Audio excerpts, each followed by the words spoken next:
including early intervention, the Canadian Armed Forces, the IWK Healthcare Center in Halifax, and nonprofit clinical settings. Currently, Michelle is a partner in a relationship-focused attachment and trauma treatment center called CLNAD Counseling and Consulting. Michelle's areas of specialization are trauma, PTSD, and developmental trauma, and does custom workshops for schools, medical centers, and community agencies.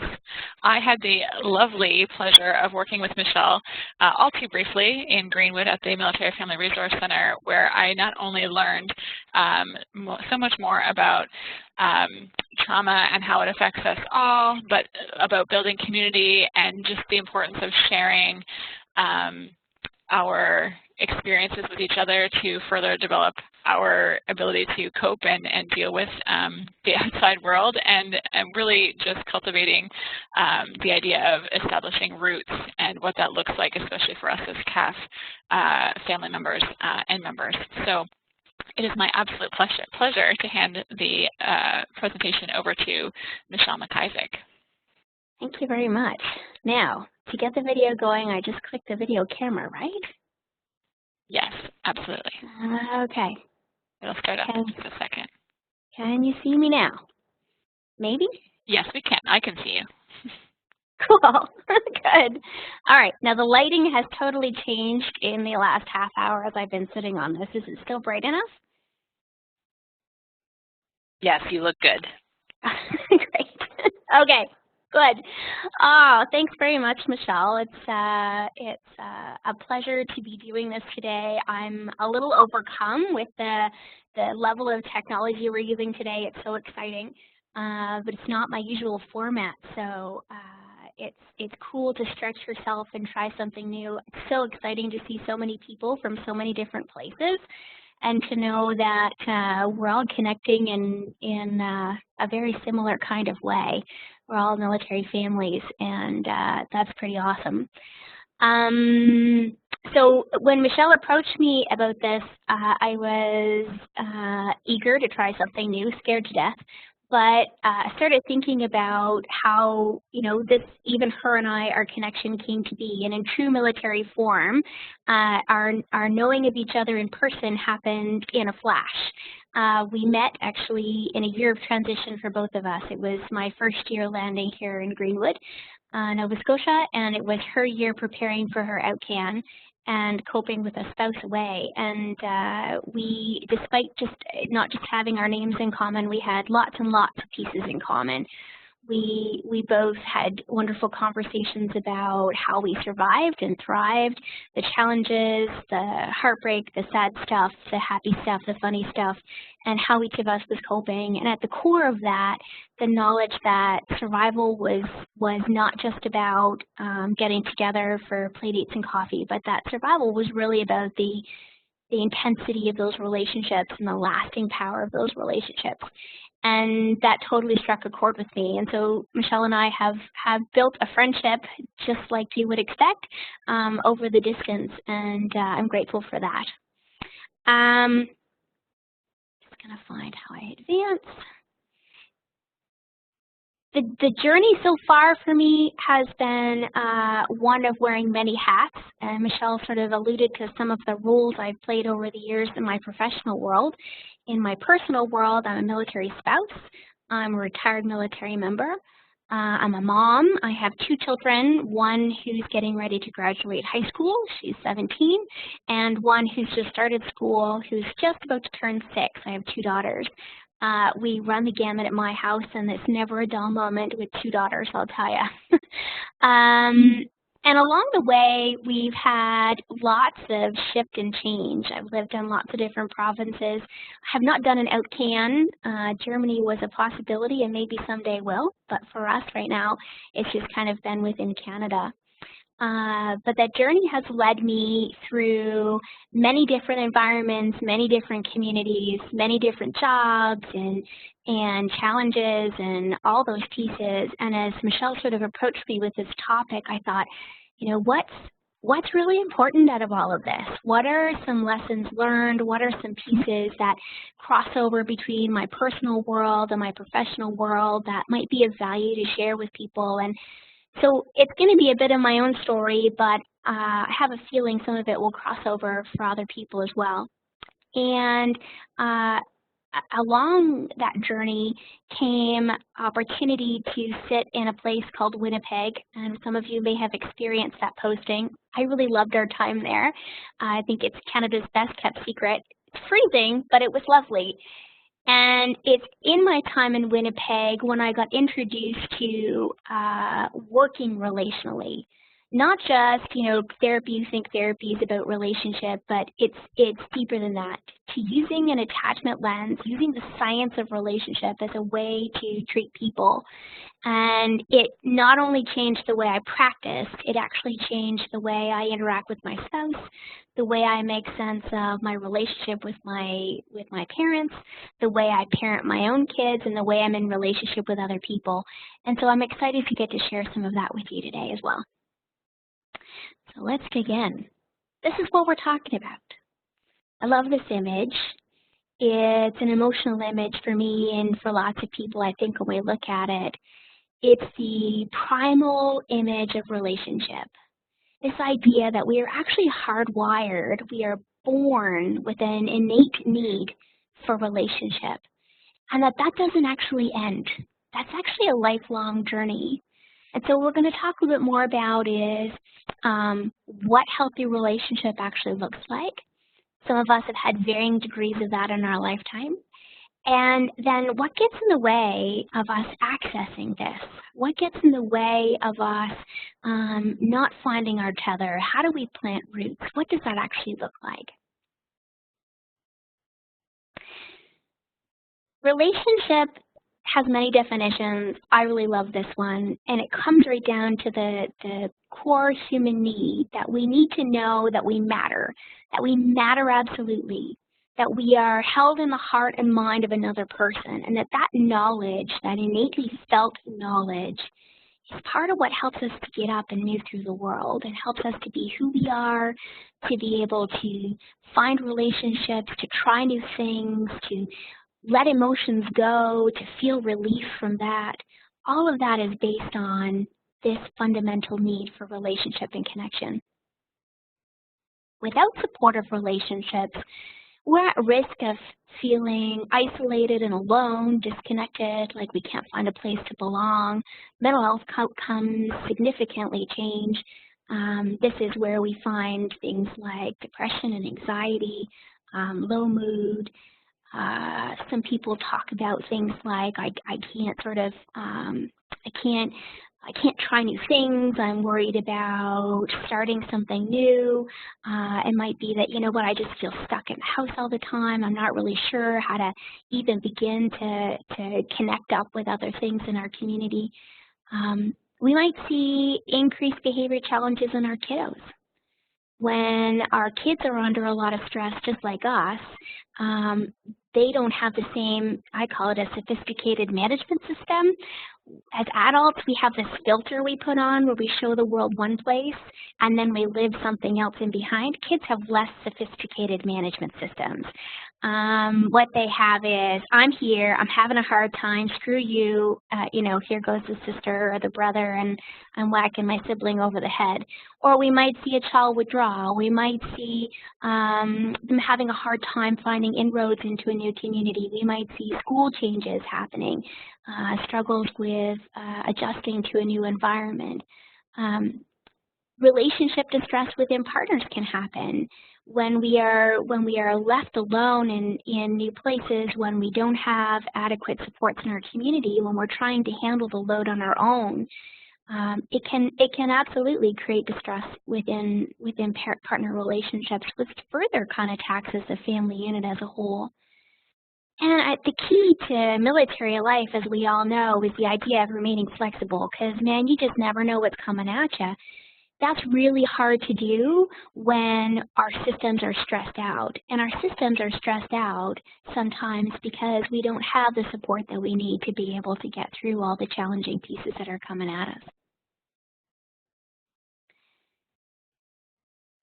Military families face all kinds of challenges: moves, career changes, trauma, deployment, new cultures, new language, separation from families. stressed communities, more and more so all the time, kids struggling. Sometimes we don't think about this, but there are a few protective factors for us, and some of us have learned this the hard way.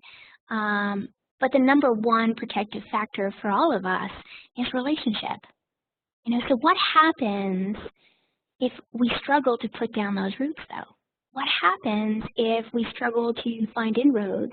What happens if our own mental well-being doesn't allow us to get there? What does that look like?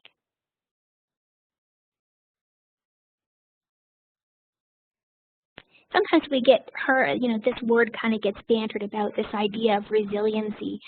And I think sometimes our Western culture kind of takes that and says, that's the toughness, that's the, the stick-to-itiveness that those military families have. That's our, stiff upper lip and taking it all and taking it all on and never asking for anything in back. But resiliency is actually not that. There's a researcher locally here in Nova Scotia. He's at Dalhousie University. His name is Michael Ungar. He's done all kinds of research on resiliency across the world, actually, in some really challenging communities.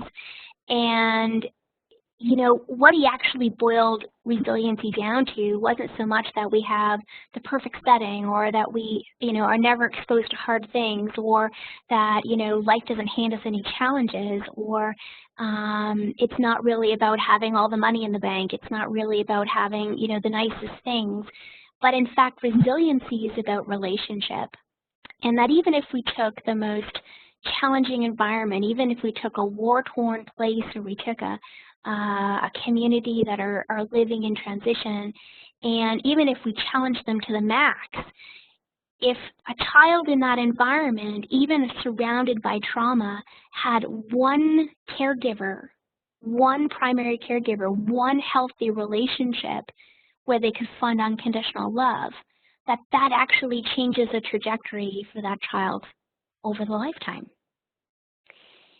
And, I think it's sad when we say things like, resiliency is a matter of how independent you are. Independence is a very Western idea, and it's bullshit. We, in fact, are an interdependent species. We don't exist, we don't thrive, we don't function well, we just don't do well on our own.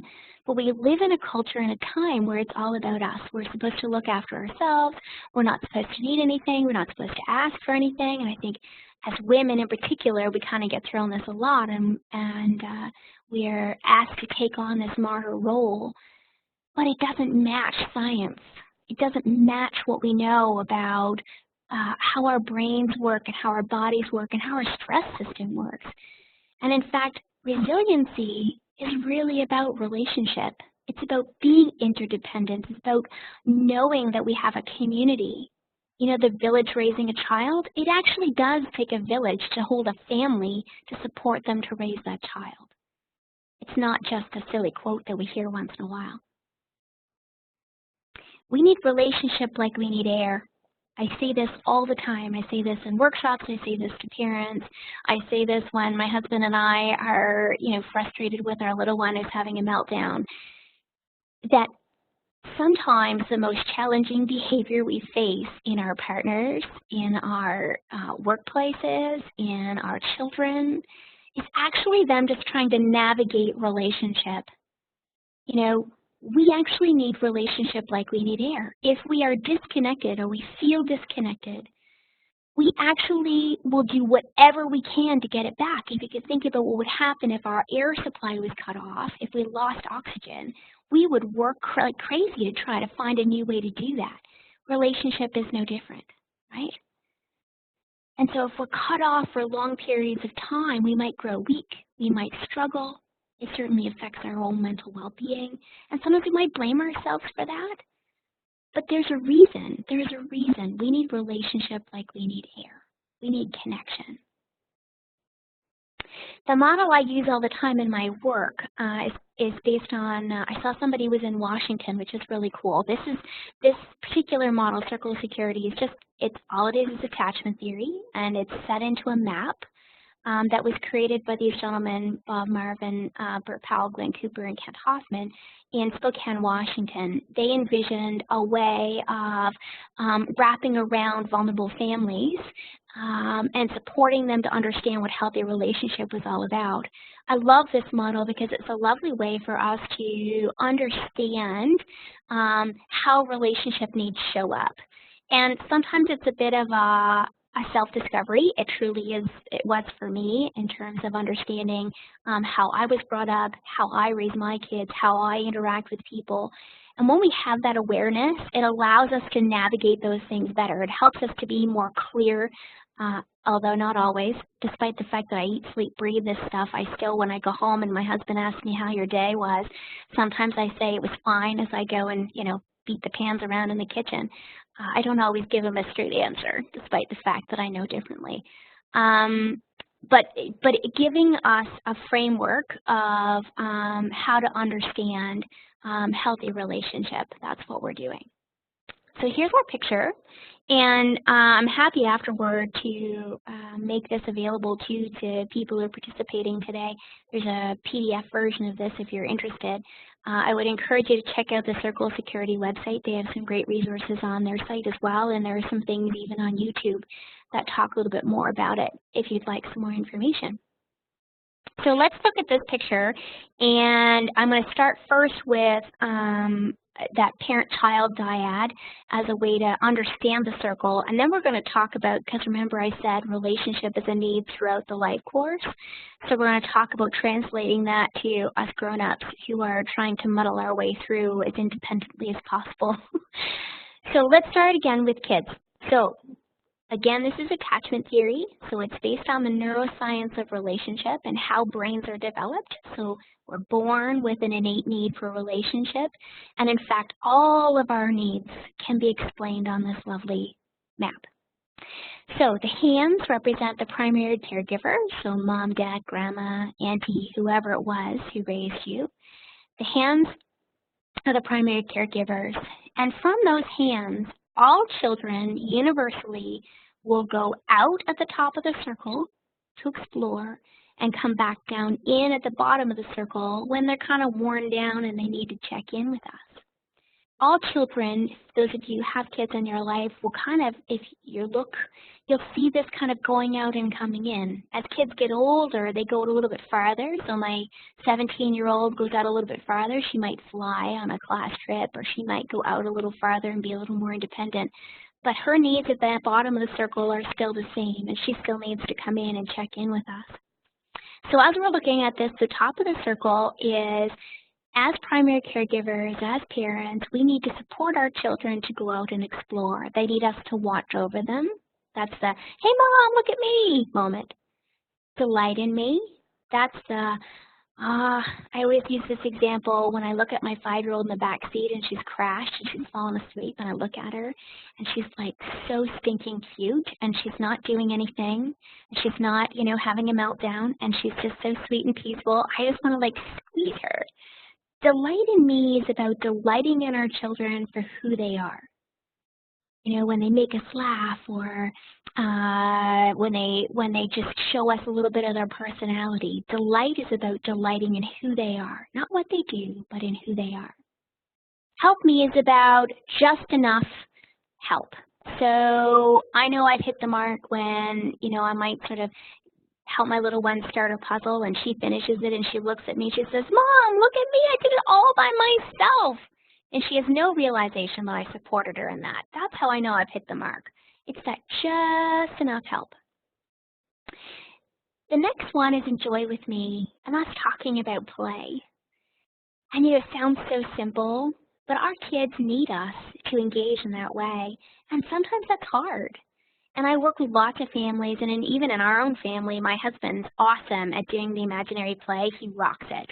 I'm the puzzles, books, and games kind of gal.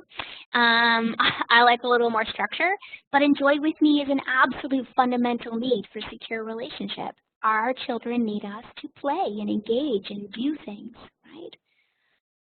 And then as they wear down, so think about this circle as, in small children, they could make this loop like 100 times a day. So as we get a little bit bigger, we make the loop less frequently, but we still need to make the loop. As we come down to the bottom, that might be, it's been a long day, they're getting hungry, they're tired, they bonked their head, whatever it might be. They kind of wear down a bit of a charge, and they need us to welcome them coming back in. Arms wide open, I'm right here, I've got you. Human need. And down there, they also need us to protect them. Protect me from things that are dangerous. Protect me from stuff that's not safe. Set boundaries for me. Help me know that that's not okay. If I'm riding my tricycle out in the middle of the street, pull me back in. Protect me. Comfort me is down here. Comfort me just talks about hugs, right? Comfort me is that warm, cozy kind of, I'm here for you, I've got you, right? It's okay, you're not alone. That's comfort me. Delight in me at the bottom is here as well. It is not so much the warm, gushy, I want to eat your face off moment, because your child might be literally, pitching a fit and their dish might be flying across the table. Delight in me at the bottom is actually referring to the unconditional need, the need for unconditional acceptance. No matter how upset I am, no matter how mad or how sad or how shame-filled I am when I'm coming to you, Mom and Dad, I need you to delight in me. Accept me for who I am and all I bring. And the last one is organize my feelings. And that may sound really simple, like, yeah, we all have feelings, and yeah, we need to make sense of them. But I am always struck by a story of a gentleman I worked with. He was in his 60s. And he was telling me a story of a time when he was serving in the military and something horrible had happened to him. I said, man, you must have been terrified. And he said, no, I was pissed off. I said, really? I would have been scared to death in that moment. And he had not had this kind of secure relationship in his early years. And he looked at me and he said, is that what fear feels like? So sometimes we think, it's such a simple thing to help our kids make sense of what's going on for them in the moment, but in fact they need that. Because if not, they don't really understand what's going on. They can't make sense of what's happening for them. The emotion is too intense, it's too big, they don't know what that is, right? So they need us to help them do that. And the last couple of pieces, always be bigger, stronger, wiser, and kind. That's tough sometimes. There might be parts of that that are easier for some of us than others. Whenever possible, to follow a child's need, and whenever necessary to take charge. So when it's possible to follow our kids' needs, that's where we need to be. But sometimes it's just not. Like even though my 5-year-old really needs me to readjust her socks for the 15th time so that they fit better in her boots, I really need to get to work. So I might kind of cut it off after about the 5th or 6th time. That's a take charge moment. I've got to be somewhere, she needs to be out the door, and off we go. And we move through that. So in a nutshell, because this is a really quick kind of overview, this is a snapshot of what healthy relationship looks like. Okay? Some of you might be thinking, ooh, that's really awesome. Some of you might be thinking, oh shit, I don't know if I'm doing that. Some of you might be thinking, wow, that's not necessarily what I had when I was growing up. The good news is we only really need to hit this and nail it about 30% of the time to be good enough. So take a breath. And the other piece is it's okay if we don't have this in our growing up years as much as we need to. What we might do actually is develop this sense of secure relationship as life goes on. So for me, pieces of this were things that I had a sense of later on in life with my partner. He met some of those needs for me that might not have been there when I was growing up. When I grew up, you stuffed a lot of emotion. There was lots of stuff going on, so I didn't always go into my parents with the heavy stuff on the bottom if I was sad or scared. Those weren't really things I expressed, but those are things that over time I've learned to be able to share with my partner because he sits with them differently. He's able to hold space for me on the bottom. So if we think about this from an adult perspective, the needs don't go away, the people just get bigger. And so the hands might be our spouse. The hands might be a good friend at work. The hands might be your neighbor who you bond with. But regardless of who it is, the need is still there. we need hands throughout our life to be able to meet these expectations. And if you think about what a posting is about, what it is to settle into a new place, it is a whole lot of risk at the top of the circle and a whole lot of sadness we're managing and maybe fear and anger at the bottom all at the same time. And we're not meant to deal with that all on our own. But sometimes we're made to feel like we should. Or we're so busy with a bazillion and one other things that might or may not include Brookfield. You know, we're so busy with so many other things that we forget that we have emotional needs in all of this as well. So this is just a little reminder of what, in fact, as human beings, we need. This is the science of relationship, right?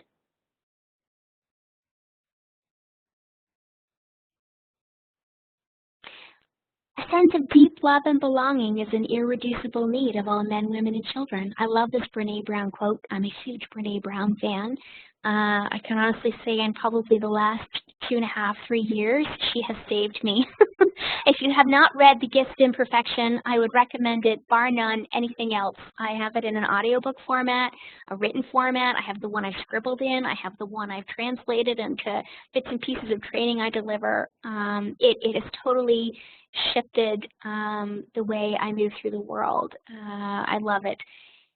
I love this quote, though, because it aligns so much with the science that we talk about all the time. And that belonging is not just a nice to have. Belonging is an absolute necessity because we need relationship like we need air, right? So when we land, the idea of establishing roots is not just an option. It's a necessity. Right? We need that community, we need those people, we need those hands to support us as we move through the craziness of the life that we lead, right? You know, I've heard so many times, well, you know what, you're a military spouse. This is just, you just suck it up. What do you mean you're upset about a posting or there's a posting message coming? What do you mean? It's like that's just the way it's supposed to be. You're just supposed to float with it. You know, you signed up for this. Wow. Yeah, we signed up for this, but it's still freaking hard, right? Because we are leaving a place of belonging every time we move. And every time we land, we are starting over. But we're not starting over without a whole lot of emotion going on. And if you were raised in an environment or in early years where your experience was, I stuff emotion, well, I hope today is a little bit of an exploration of what's in that box. Do I open it? You know, where do I begin with that? Can I unpack some of that myself? Do I need some support to do that? Because our bodies only have so much capacity for containment. Eventually, they kind of get sick on us. But it's okay. It's not because you're weak or you're not resilient or you're not tough enough or, you signed up for this, you should have known better. It's actually because we need holding. Right? And we might not have had a way or have known that that was a need we even had. So what gets in the way of us establishing roots in communities? One of the things that's been a challenge for me has been the role my spouse and I play in each base. So he's also a military social worker, and I am as well. And so I don't really go and hang out at the mess. I don't really hang out and do a lot of social things in my own military community because I really don't want to run into clients when I'm having a date night.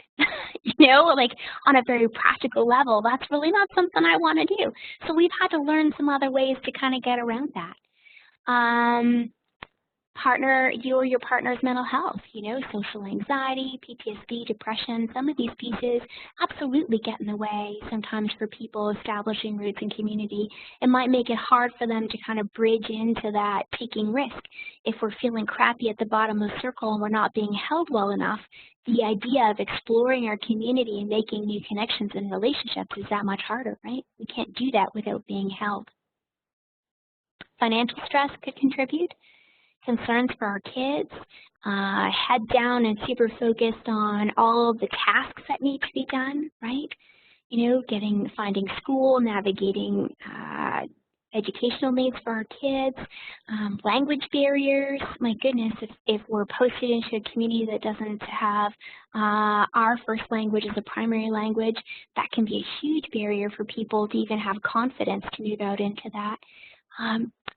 A positive sense of self or value, worthiness, right? Am I worth even knowing? You know, there's lots of things we tell ourselves sometimes that can get in the way of establishing roots and connection. And grief. You know, we don't talk about this. I actually, when I was preparing this, went on a bit of a search to see if I could find a YouTube video or something with a military spouse talking about the pain of leaving a community, the pain of leaving behind friends and moving on.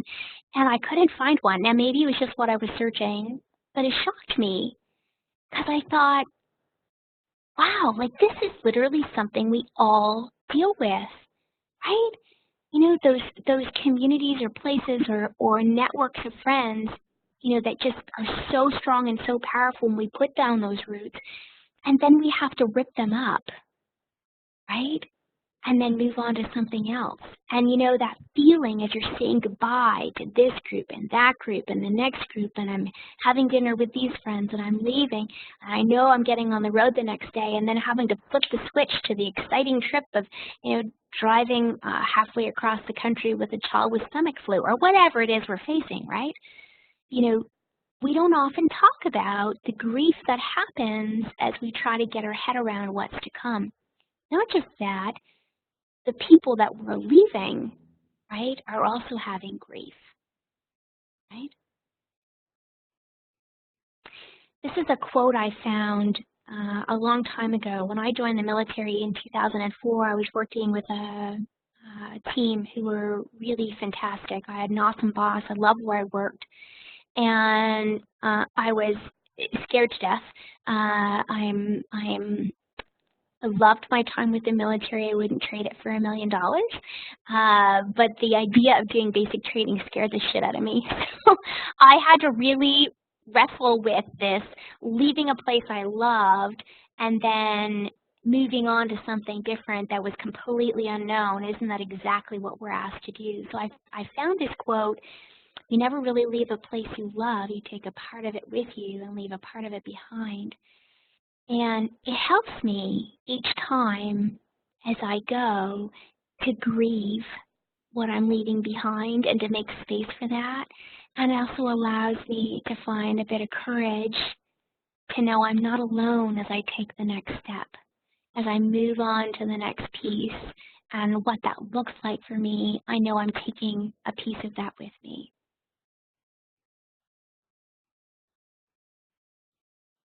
Grief is absolutely a part of relocation. You know, what are some things that we can do about that? When I left Manitoba, I was living in a part of the city in Winnipeg where there weren't a lot of military folks.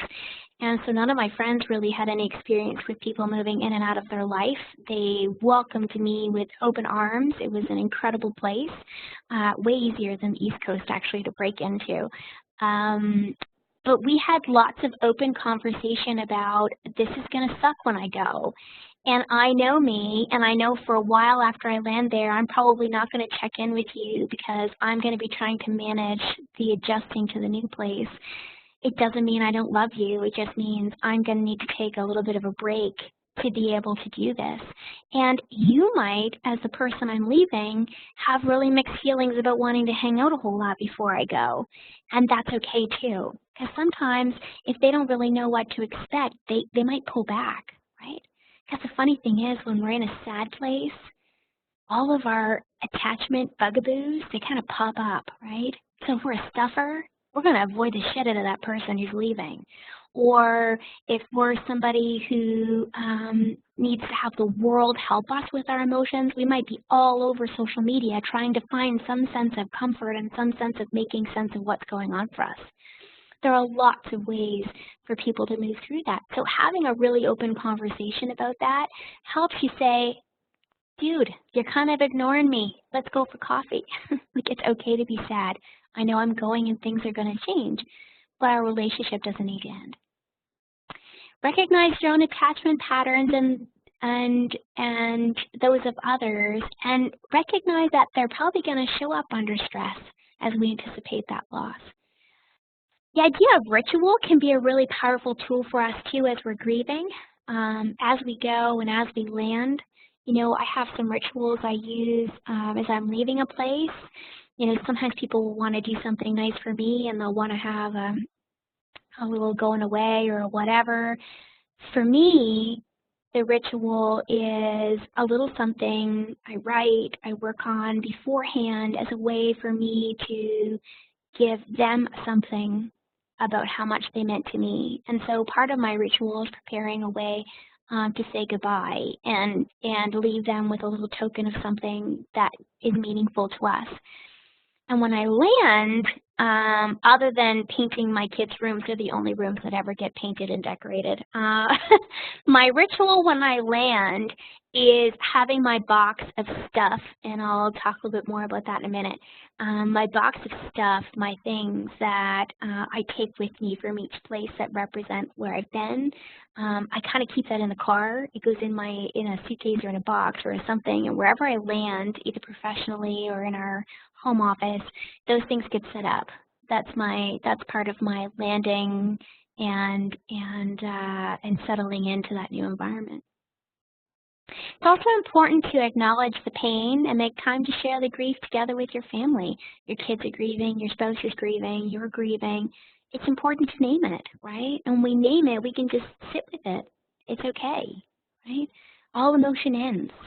If we sit with it and we allow space for that, then we can move through it instead of stuffing it down and having it create anxiety or apprehension or fear, worry, getting in the way of us reaching out to new people. Notice our own stress levels and make time to let our bodies rest, right? Who are your hands? What do your hands do for you? What do you ask for? That might just be curling up on the couch and watching a movie, or it might be, taking a breath and going for a walk. It might be getting into the woods. There's lots of different pieces. I know Michelle Darrell did a whole talk already today on, she's a self-care guru if I ever met one, on how to let our bodies rest. It's such an important piece. And look for the adventures, seeking new places to belong. There are so many pieces we can get focused on, hyper-focused on when we move. MLS searches, where we want to live, school boards, where are the best schools, job searches, all kinds of things. And it can be really hard to just enjoy the ride sometimes, right? But remember, play is a part of the top of the circle, right? And we need it just like our kids need it. It's a part of a healthy relationship. So what is our path toward belonging? What does that look like? And I sat with this for quite a while to think, this last move has been a rough one for me. I left a community where I was super connected. I left a team in Manitoba who were more than just colleagues for me. When we were there, our youngest daughter was born, and she had a ton of medical stuff, and like our friends were surrogate family for us. I don't know what we would have done if we hadn't had the friends we had. They were, we even had one friend stand in as a surrogate godmother before our little one had heart surgery, because we couldn't fly home fast enough and get back, and it wasn't really safe to do that anyway. Sometimes we put down roots, and those roots go really deep. And so when we moved back east, we're from the East Coast, we moved back to family, but it was with a heavy heart. And it's been really hard to find inroads and the courage to put down roots. And so I started thinking, what's helped us to be able to do that in the last few years? What's helped us to find a way through that? And a big piece of this was sharing emotion, sharing the struggle with my partner, talking to him about, the sadness, talking to my friends in Manitoba about the sadness, staying connected with them, sharing in some joys that they had there too by Skype. We were talking before we got started about technology, and I got to be part of a party and a farewell speech and a few things even from a distance, and sharing with my friends back in Manitoba about, you know, how hard it is to be away from them and to have life carrying on. When we don't express that emotion, it just sits in us and it affects our nervous system. It affects our fight, flight, freeze response, right? It's stress that our body has to hold. And so when we share it, there's a saying, there's an author who writes lots about attachment named Dan Siegel, and he always says what's shareable is bearable. Even the hardest stuff, what's shareable is bearable, right? Because it's in relationship. Exploring is about looking for things that spark your interest. What gets you excited? You know, where do you find joy? You know, and if you haven't found joy in a long time, what do you need to be able to find joy? What do you need from your hands to be able to go to the top of the circle and find what that is? You know, and I've tried lots of things on since we arrived here. Some things I did not enjoy. Some things I'm still waiting on. You know, I'm a crafter, and it's hard to find people with similar interests sometimes who aren't. Like I said, it can be challenging with my profession too to find an inroad there. But you know, whether that's a church community or you know, your military field resource center, you know, a parent-teacher group, something in your local community, whatever floats your boat. If it's paint night, do a paint night. You know, those are places where sometimes we can find people who are on an interesting journey along with us. Curiosity is the next one. And by curiosity, I'm really talking about an openness to wading into new communities. So when I landed in Manitoba, no one knew what the military was about, and I answered a lot of really silly questions, but they were awesome questions because they're things I hadn't thought of in a long time. And just having an open mind, you know, being curious about, you know, where are the common ground? Where is the common ground? And there's a Brene Brown quote I always like to think about. I use it whenever I'm giving a talk too, but whenever I have to meet new people. Yeah, people are just people, really. And it's easy sometimes to get overwhelmed by groups of people who've been together a long time, or to wade into a new social group. But you know what? People are just people. And universally, we have the same needs. We need to know that we belong. And so being brave enough and curious enough to kind of dive in and get to know where our common ground is. Family adventure, by this I mean there's strength in numbers. So sometimes it can be scary to reach out and get to know new people, though I would think anyone who's currently in an OCAN has really been stretched to the max. You're doing all kinds of this kind of stuff.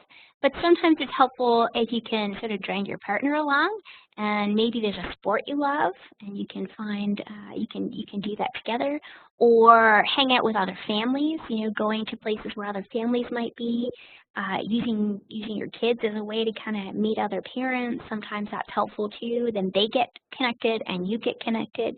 Those can be helpful because you know what, there is strength in numbers. Time is the next one, and I put time in here because I'm not very good at landing and jumping in with 2 feet. I need to give myself time to settle. I need to give myself time and permission to, you know, have a working kitchen before I'm reaching out for a social network. Or I need to give myself time to just, you know, be sad. Or I just need to give myself time to just be our own little family unit, and that, you know, we do things for us in each place that we know is something we enjoy.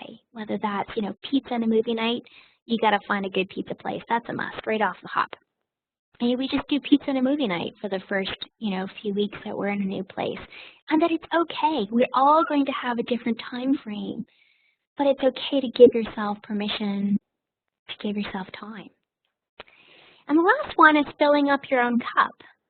So I know Michelle did a talk this morning about self-care and, this idea of self-compassion, being kind to ourselves. We live in a world that teaches us to override our body's cues. We live in a world that teaches us to keep on a pushing, right? That's what we're supposed to do. Keep on a trucking. Push, push, push, push, push. You're stressed, rest. If you don't get enough sleep, well, shit, you just won at the next, coffee break. You had the least amount of sleep.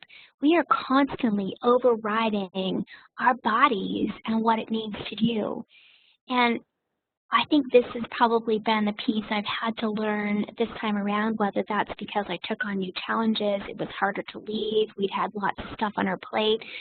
This posting was a time of discovery for me around filling my own cup. And that self-compassion and self-care is not optional. In fact, our bodies need that. We need to be able to attune to our body so that we can meet its needs. Because our body has a max, it has a timeout button, right? And if we don't, then we get sick or we don't feel good, or it's harder to slog through, or we're not sleeping well, or our mood shifts. There's all kinds of pieces. And so this idea of filling our own cup is not really an optional, right?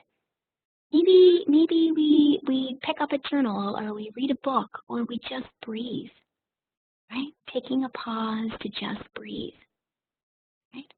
I don't suggest this as you're doing the bingo sheet, as they're pulling stuff into your house, because you might miss something that just got smashed all to pieces. But after that day's over, breathing and a glass of wine is good medicine.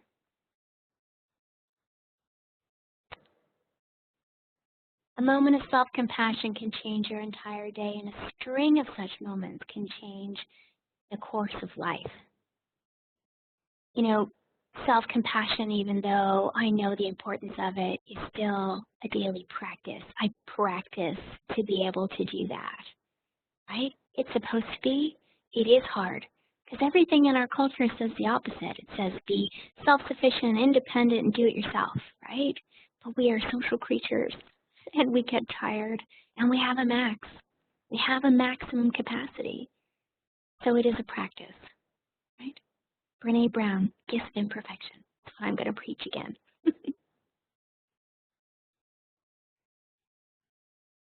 Within so many places of darkness has shone the light of unconditional love in my life. This is the heart expanded in the place we can rest in hope. Sometimes the journey leads us to unexpected places. If it isn't there, we have to make it sometimes. When we first moved to Greenwood, I felt really lost. I was at a phase in my career where I didn't want to start at the bottom. I didn't want to, begin in an environment that was not allowing me to be autonomous in my work. I knew at this point that I needed a lot of autonomy and freedom to be able to do the work I do. It's hard work.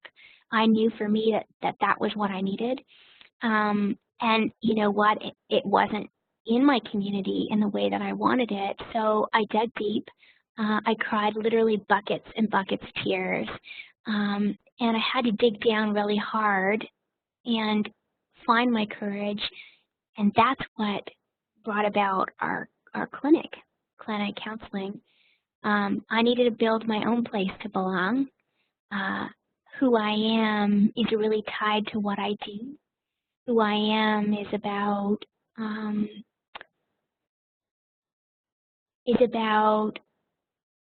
connecting with people and building capacity in the community and finding new ways to connect people. And I feel really passionate about that.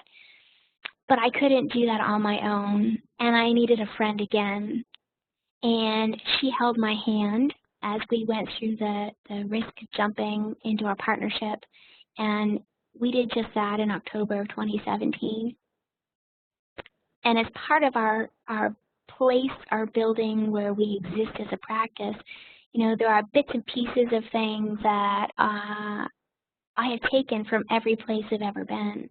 And it's silly, I was going through things, you know, I have a bear, I have a stone, I have mugs and cards and bits and pieces of things, but they're bits and pieces of people and relationships that are meaningful to me. I have a silly hat we did as a wellness thing and in one of my places actually in Manitoba, and my team boxed it up and sent it to me when we opened the doors on our new practice. We need relationships to help us discover our own identity, right? To challenge us to spread our wings, to hold on to our hopes when we can't, to lean on when we weep, to grow into our own purpose. You know, all learning is actually done through relationship, right? Roots are not optional. It's more than just coffee and play dates. Relationships are a lifeline. They're the things that give us the strength and courage to do the things that we need to do to grow and become who we are.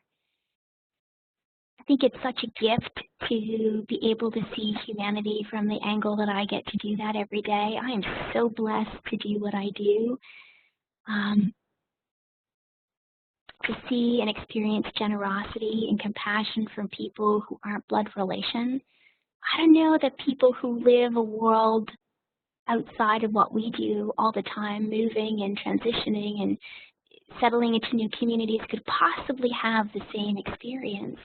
And to know the deepness and power of friendships when you're in the most remote places and your family is a long way off, right? But this little quote, this little piece I've written here is such a big piece of the strength that I pull on every day as I do the work I do, and every day as I get up and I raise my children and you know, I love my spouse and we take on the tasks and challenges of a new day. You know, this is where the strength comes from. It comes from all the times that I've been blessed to be loved by people, and I've taken the risk to put down those roots.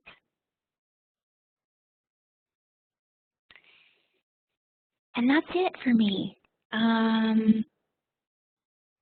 It's been a real pleasure to be here today. And I know we were going to open up for some questions. I'm happy to answer pieces, talk about things. I've been very aware that there's been lots of chat going on, and I'm like every once in a while I kind of catch a little piece, but I don't know if there's some pieces that kind of came up in there that people want to ask or